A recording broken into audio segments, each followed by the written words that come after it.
Results from the most recent U.S. Census show that an estimated 4.3 million Americans claim Norwegian ancestry. That's quite a number considering Norway itself has a population today of just 5.3 million. Among the population of these so-called Norwegian Americans, are up to 10% of the population of Washington state.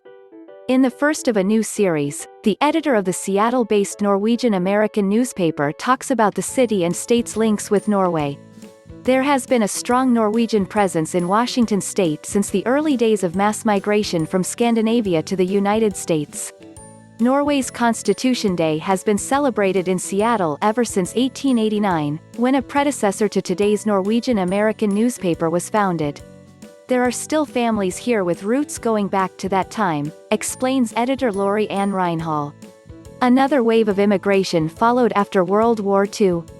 Many of these immigrants came to work in the fishing industry and settled in Seattle's Ballard neighborhood.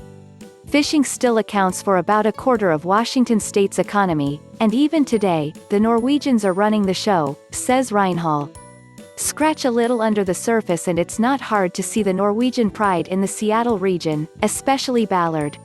This includes Lutheran churches, lodges of the Sons of Norway and Daughters of Norway organizations, and an important new museum. Although disrupted by the pandemic over the last 12 months, the National Nordic Museum has made a big impact on the community since its upgrading and reopening in 2018. The Nordic Journeys exhibition chronicles the story of the Norwegian American immigrants, and those from Denmark, Finland, Iceland and Sweden. Education plays a central role in the museum's role, with a craft school and adult language lessons among the activities on offer. The University of Washington has the country's largest Scandinavian studies department, which has also helped to foster the vibrant community using modern tools such as a podcast. Reinhall says that keeping hold of the heritage is more important than ever because Norway's present wealth means there are far fewer people migrating for work or study. Sadly, fewer Norwegians are coming to study at our universities. When I was at the University of Washington, there were many Norwegian students who went on to have successful careers back home in Norway, she says. Reinhall learned Norwegian there and believes it's an important tool to modernize the links between the region and Norway.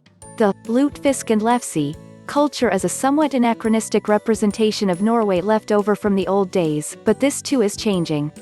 Many second and third generation Norwegian Americans no longer look at Norway as the old country, but see it as a modern model for innovation, business and social programs. The Seattle-Bergen Sister City Association facilitates exchanges at high school and university levels.